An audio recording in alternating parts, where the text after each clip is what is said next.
Good morning dear class. आप सब कैसे हैं? उम्मीद है आप सब बहुत अच्छे होंगे। डियर क्लास, आज हम चर्चा करेंगे प्रतिरोध पर, रेजिस्टेंस पर। आज के लेसन में आप सीखेंगे प्रतिरोध की डेफिनेशन आप दे सकेंगे, यूनिट्स, साथ ही सिंबल्स के बारे में आप जान सकेंगे। प्रतिरोध के कौन कौन से नियम हैं इस पर भी आप फोकस करेंगे। देन स्पेसिफिक रेजिस्टेंस किसे कहते हैं इसकी भी परिभाषा आप दे सकेंगे, उसकी यूनिट्स निकालना सीख सकेंगे। देन लास्ट में effect of temperature of resistance, तापमान का प्रतिरोध पर प्रभाव। ये चारों टॉपिक आज के सेशन में हम कवर करने वाले हैं। तो डियर क्लास, यदि आप आईटीआई कर रहे हैं या ट्रेड इलेक्ट्रीशियन में सीआईटीएस कर रहे हैं या डिप्लोमा या डिग्री भी कर रहे हैं, तो आज का जो सेशन है वो आपके लिए बहुत ही इम्पोर्टेंट है, क्योंकि आज हम चर्चा करने वाले हैं प्रतिरोध पर। देखिए, प्रतिरोध एक छोटा सा वर्ड है, बट इसके बड़े बड़े कारनामे हैं। पूरे इंडस्ट्रीज में इलेक्ट्रिकल कंपोनेंट की सुरक्षा के लिए प्रतिरोध बहुत ही महत्वपूर्ण भूमिका निभाता है। तो डियर क्लास, देर न करते हुए आज के सेशन को हम कवर करते हैं। चलिए, पेन और कॉपी नोट्स निकाल लीजिए। कुछ इंपॉर्टेंट पॉइंट है जिसे आप लिख सकते हैं, सिंबल्स को नोट्स कर सकते हैं। इनके अलावा मोटी मोटी बातों पर भी आप फोकस कर सकते हैं। तो चलिए स्टार्ट करते हैं।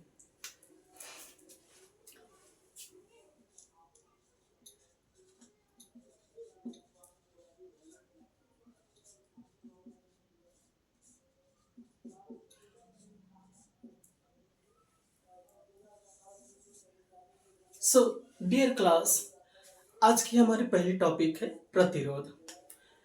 प्रतिरोध किसी भी पदार्थ की स्वाभाविक प्रॉपर्टी है जो धारा का विरोध करती है। अर्थात कोई भी मटेरियल इस दुनिया में हो, वह अपने आप में प्रवाहित होने वाली धारा का अपोज करती है।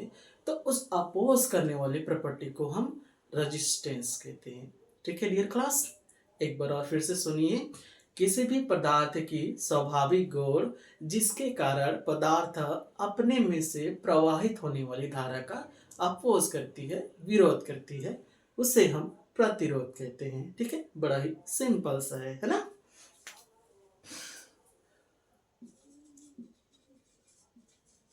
सिंबल्स, प्रतिरोध का सिंबल्स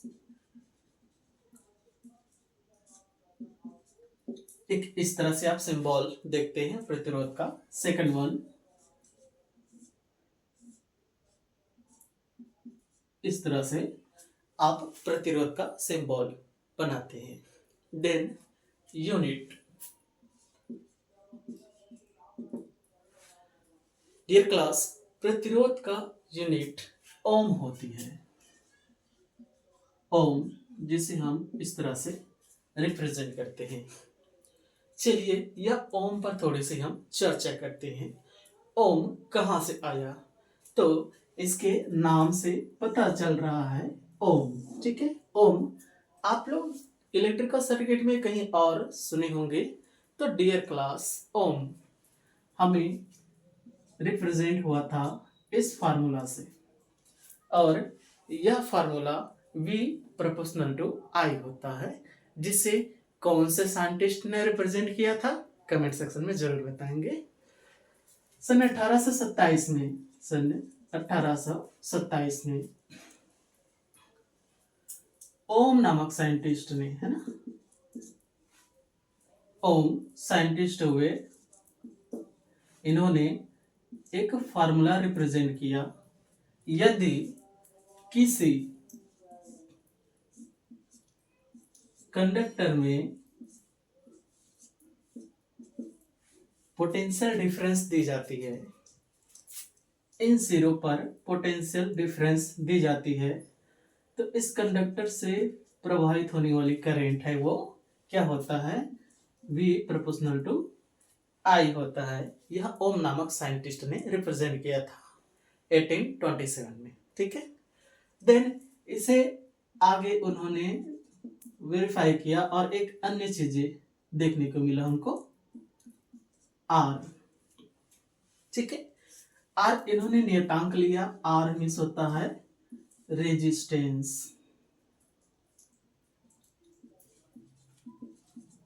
इसे मैं शॉर्टकट में लिख रहा हूं, इसका यूनिट होता है ओम। ठीक है फ्रेंड, इस फार्मूला से रेजिस्टेंस ज्ञात करने की फार्मूला बनती है V अपन I। तो इस पर हम चर्चा नहीं करेंगे। तो यह जो यूनिट है वो कहां से आया? सन 1827 में हमें पहली बार प्रेजेंटेशन के थ्रू प्राप्त हुआ, जब ओम नामक साइंटिस्ट ने V प्रोपोर्शनल टू I को रिप्रेजेंट किया। ठीक है,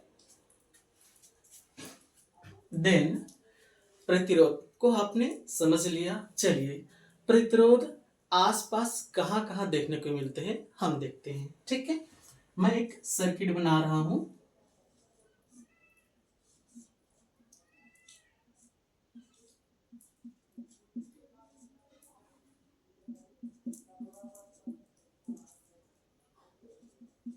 तो इस तरह से एक इलेक्ट्रिकल सर्किट है।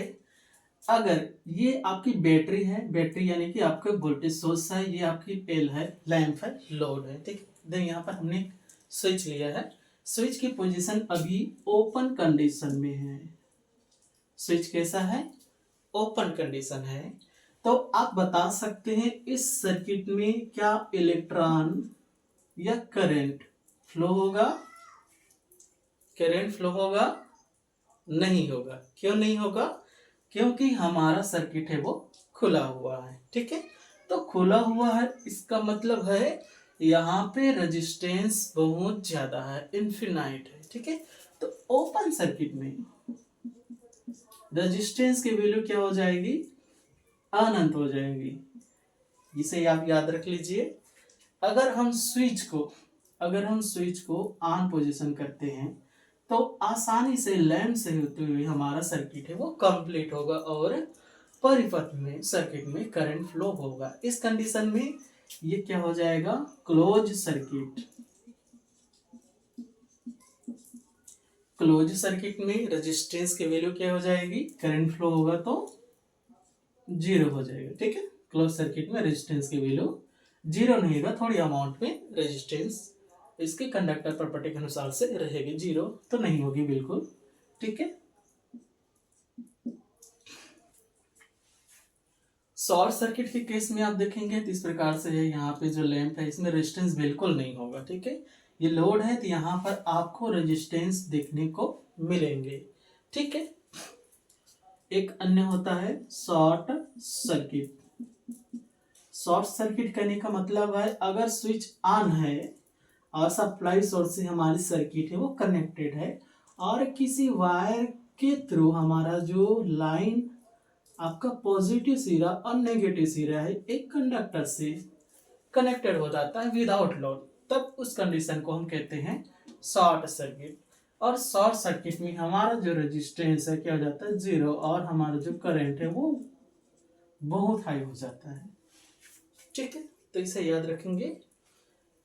चलिए, आई होप रेजिस्टेंस के इस प्रॉपर्टी को आप समझ चुके होंगे। आगे बढ़ते हैं।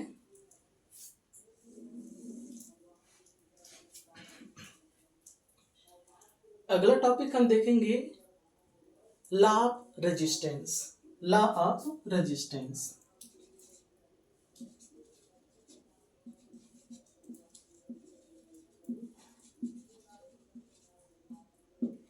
इसे हम प्रतिरोध के नियम कहते हैं। तो डियर क्लास, प्रतिरोध डिफरेंट डिफरेंट फैक्टर्स पे वर्क करता है। जैसे कि सबसे पहले हम चर्चा करेंगे लेंथ पर। किसी भी चालक तार में लंबाई होती है, हम सभी जानते हैं कोई भी मटेरियल है उसको खींच दिया जाए तो उसकी लंबाई में वृद्धि हो जाती है। परंतु अगर हमारे पास एक कंडक्टर है जिसकी लंबाई एल है, ठीक है, तो ये कंडक्टर है तो कहीं कहीं कंडक्टर में कुछ न कुछ रेजिस्टेंस प्रॉपर्टी होगा। ठीक है, तो लेंथ पे अगर हम चर्चा करते हैं तो रेजिस्टेंस प्रोपोर्शनल टू एल होता है। इसका मतलब है कि चालक तार की लंबाई जितनी ज्यादा होगी हमारी रेजिस्टेंस है उतनी ही ज्यादा होगी। ठीक है, तो ये फर्स्ट समीकरण इक्वेशन हमें मिलता है। रेजिस्टेंस की फर्स्ट लॉ कहता है यदि चालक तार की लंबाई को बढ़ाई जाए, यदि चालक तार की लंबाई में वृद्धि की जाए या बढ़ाई जाए तो हमारा रेजिस्टेंस है वो वृद्धि करता है या वृद्धि हो जाता है। ठीक है, देन सेकंड वन हम चर्चा करेंगे एरिया पे। अगर इस चालक तार की एरिया को हम क्या करते हैं, बढ़ा देते हैं,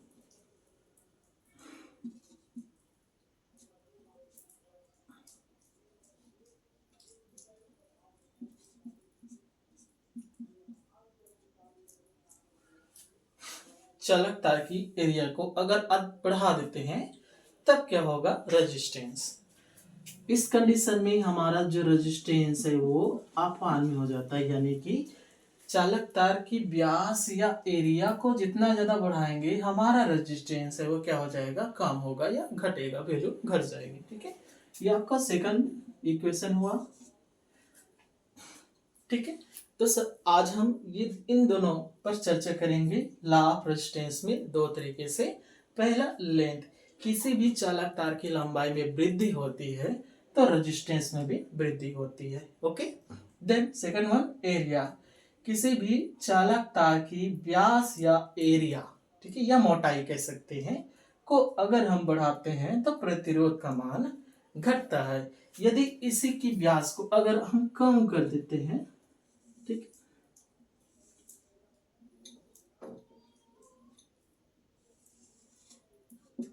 कम कर दी जाए तो यहाँ एरिया है वो घट रहा है तो रेजिस्टेंस क्या हो जाएगा, बढ़ जाएगा। ठीक है, अगर हम यूनिट देखें तो लंबाई का मात्रक हम मीटर्स में लेते हैं, एरिया का मात्रक हम स्क्वायर मीटर में लेते हैं। अगर दोनों को हम मीटर में ले रहे हैं तो अगर हम लंबाई को, ठीक है, सेंटीमीटर में ले रहे हैं तो एरिया को यहाँ पर सेंटीमीटर स्क्वायर लेना है। ठीक, अगर आप मीटर में लेंथ को ले रहे हैं तो एरिया को स्क्वायर मीटर में लेंगे, तो इस तरह से इसकी जो यूनिट है वो बनती है। ठीक है क्लास,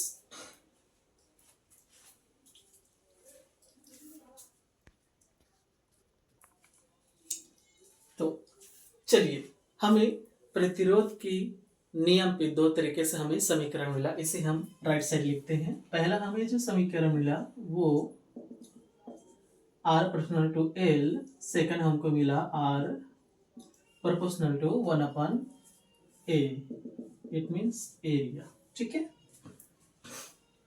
आगे इस फॉर्मूला से अगर हम दोनों को मर्ज करते हैं तो एक नया फॉर्मूला हमें प्राप्त होता है,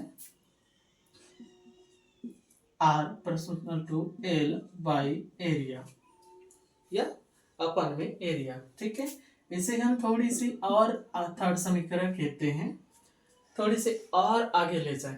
ठीक है, तो हमें एक अन्य रो देखने को मिलता है, एरिया लेंथ अपॉन एरिया। ठीक है, यहाँ L का यूनिट होता है मीटर, एरिया का यूनिट होता है स्क्वायर मीटर, और यह जो सिंबल है इसे आप रो पढ़ते हैं। ठीक, तो चलिए इस यूनिट को हम यहां पुट करते हैं, तो अगर हम स्पेसिफिक रेजिस्टेंस इसे मान के चलते हैं, एरिया है ना, यूनिट आपका हो गया मीटर और स्क्वायर मीटर। ठीक है, आप जानते हैं प्रतिरोध की यूनिट क्या होती है, ओम होती है। ये मोस्ट इंपॉर्टेंट फॉर्मूला है। अगर हम यहां से इस रो को एक पद में रखते हैं और बाकी अन्य लेंथ और एरिया को अपोजिट पद में ले आते हैं तो एक नया फार्मूला हमें प्राप्त होता है। देखिए ये इनटू मल्टीपल में है, तो इसे हम चेंज करेंगे तो क्या हो जाएगा, डिवाइड में आएगा, ये डिवाइड में इसके साथ तो क्या हो जाएगा, इनटू में आ जाएगा। ठीक है, तो rho is equal to R into area upon length. ठीक है, अब यहाँ पर स्पेसिफिक रेजिस्टेंस इसे कहते हैं, विशिष्ट प्रतिरोध कहते हैं। ठीक है,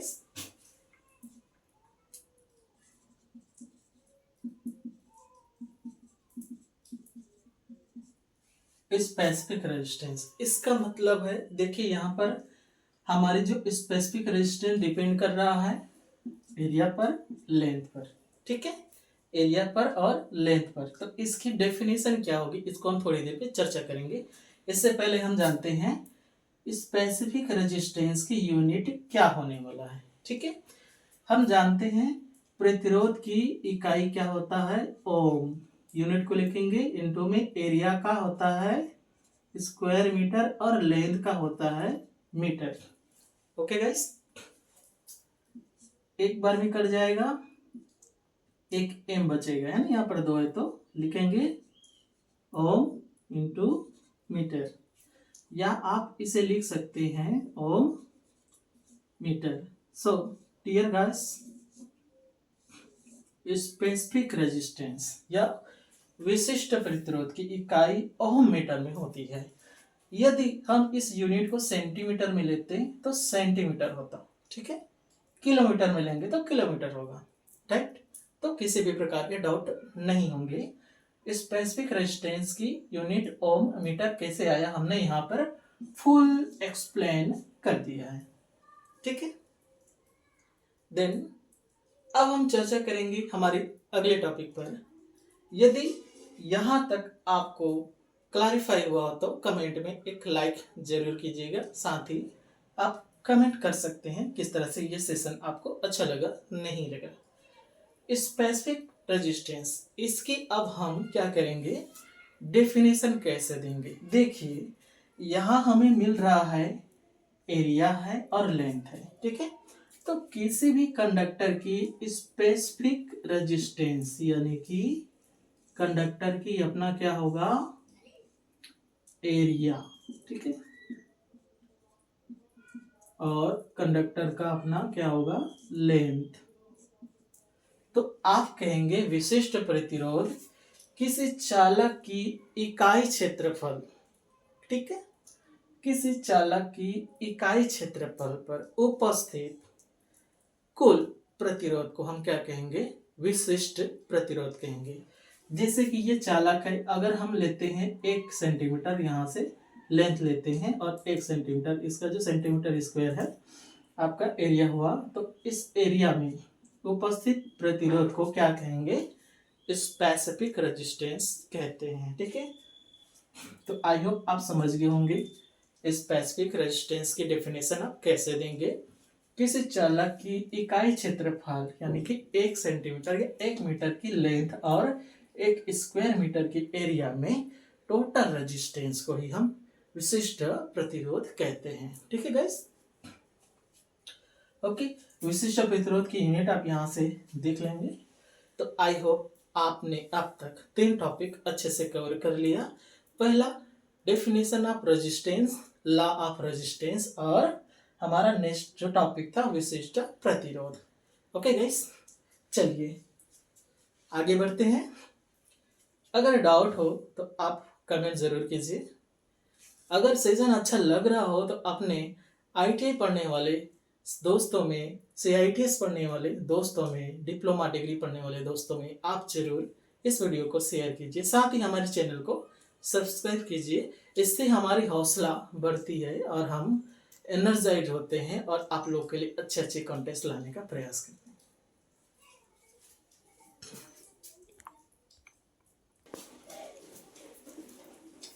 चलिए हमारे अगला और इस सेशन के लास्ट टॉपिक पर हम चर्चा करते हैं, इफेक्ट ऑफ टेम्परेचर।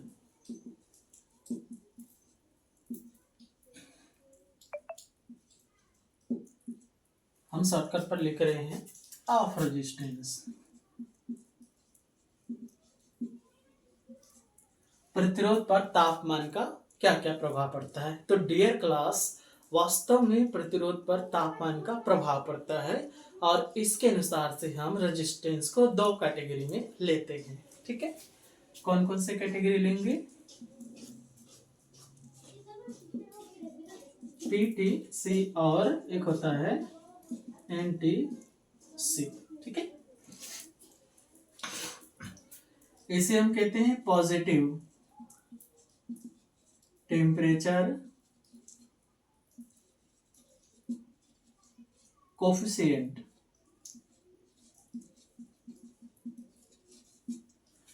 अर्थात वह प्रतिरोध जहां तापमान वृद्धि हो तो प्रतिरोध में भी वृद्धि होती है। ठीक है, अगर एक रेजिस्टेंस है, मान लेते हैं रेजिस्टेंस, अगर इसके आसपास टेम्परेचर क्या करती है, इंक्रीज करती है, तापमान में वृद्धि होती है, तो इस प्रतिरोध में भी क्या होगा, वृद्धि होगा। अगर तापमान में वृद्धि हुआ तो रेजिस्टेंस में भी वृद्धि होगा। ठीक है, तो इसे हम पीटीसी कहते हैं, पॉजिटिव टेम्परेचर कोफिशिएंट। तो वह प्रतिरोध जहां तापमान बढ़ने पर प्रतिरोध की वैल्यू में भी वृद्धि होती है, पीटीसी कहलाती है। ठीक है, एग्जाम्पल के रूप में हम देखेंगे तो हमारा जो कंडक्टर होता है,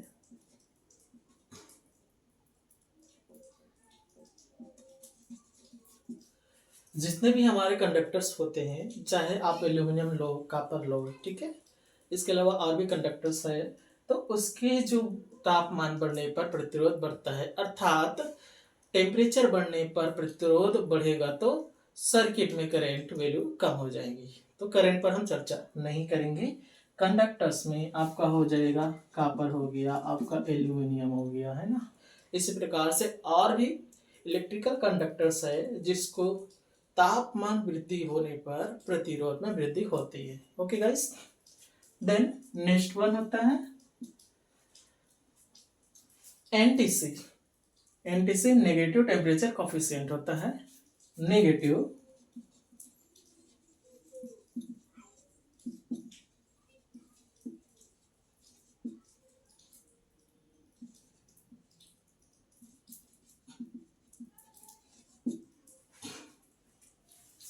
नेगेटिव टेम्परेचर कोफिशिएंट। नेगेटिव का मतलब आप जान रहे हैं, घटेगा, है ना।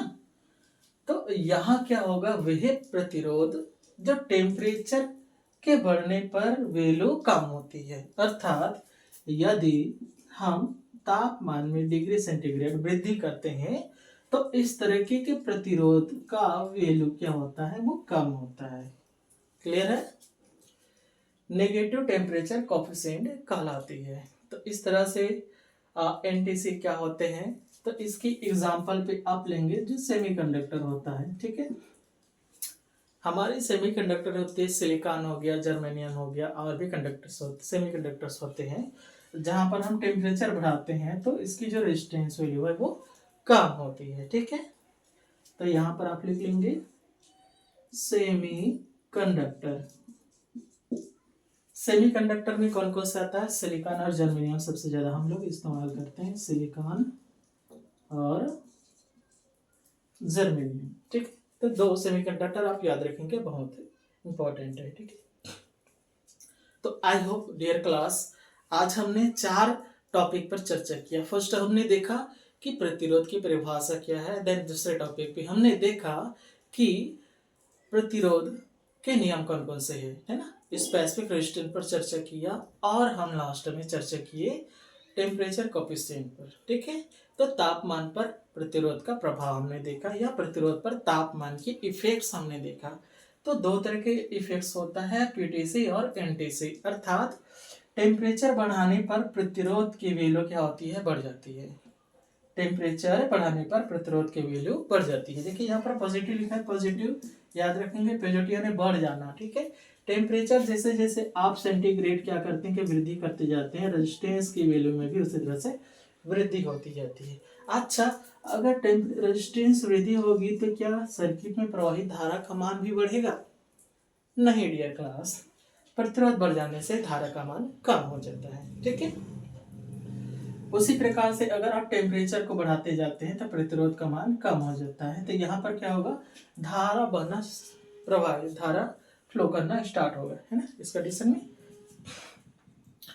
चलिए डियर क्लास, आप लोगों से कुछ क्वेश्चंस है, आप लोग कमेंट सेक्शन में जरूर कीजिएगा। पहला क्वेश्चन है, स्पेसिफिक रेजिस्टेंस की यूनिट क्या होगी? देन सबसे पहले ओम को किसने रिप्रेजेंट किया? तापमान के आधार पर प्रतिरोध कितने प्रकार के होते हैं? ठीक है, सो डियर क्लास, आज हम हमारी क्लास की समरी अगर हम देखें तो प्रमुख रूप से हमने रेजिस्टेंस पर चर्चा किया और हमने जाना कि रेजिस्टेंस किसी पदार्थ की स्वाभाविक प्रॉपर्टी होती है या गुण होती है जो धारा का क्या करती है, अपोज करती है। ठीक है। देन इसके बाद हमने देखा था लॉ ऑफ रेजिस्टेंस, किसी भी कंडक्टर या मटेरियल्स की लंबाई में वृद्धि की जाती है, ज्यादातर हम कंडक्टर का इस्तेमाल करते हैं। ठीक है। तो वृद्धि की जाती है तो प्रतिरोध में भी वृद्धि होती है। अगर एरिया या व्यास में वृद्धि की जाती है तो प्रतिरोध की मान कम होती है ना।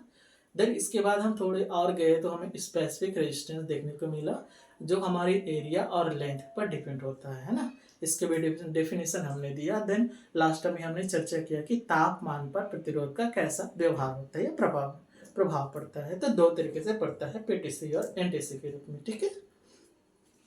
सो डियर क्लास, आज की अगर सेशन में देखा जाए तो प्रतिरोध न केवल एक छोटा सा शब्द है या छोटा सा एक स्वाभाविक गुण है, बल्कि यह इलेक्ट्रिकल सर्किट की सेफ्टी भी करता है। जैसे कि हमको ज़्यादा करंट से बचाव चाहिए तो आप रजिस्टर का इस्तेमाल करते हैं, है ना। जिस तरह से हम ट्रैफिक सिग्नल्स में हम देखते हैं ट्रैफिक पुलिस के रहने पर हमारी जो भीड़ भाड़ है वो कम हो जाती है, तो आवागमन में क्या होती है, सहायता होती है। उसी प्रकार से अलग अलग इलेक्ट्रिकल सर्किट में हमें करंट की थोड़ी सी अमाउंट में, कहीं पर ज़्यादा अमाउंट में करंट की ज़रूरत होती है, तो उस कंडीशन में हम डिफरेंट डिफरेंट वैल्यू की रजिस्टेंस इस्तेमाल करते हैं सर्किट में। So dear class, I hope आज की क्लास में आप समझ गए होंगे। उम्मीद करते हैं मिलेंगे नेक्स्ट क्लास में। अगली क्लास में हम चर्चा करेंगे टाइप ऑफ रेजिस्टेंस। जय हिंद।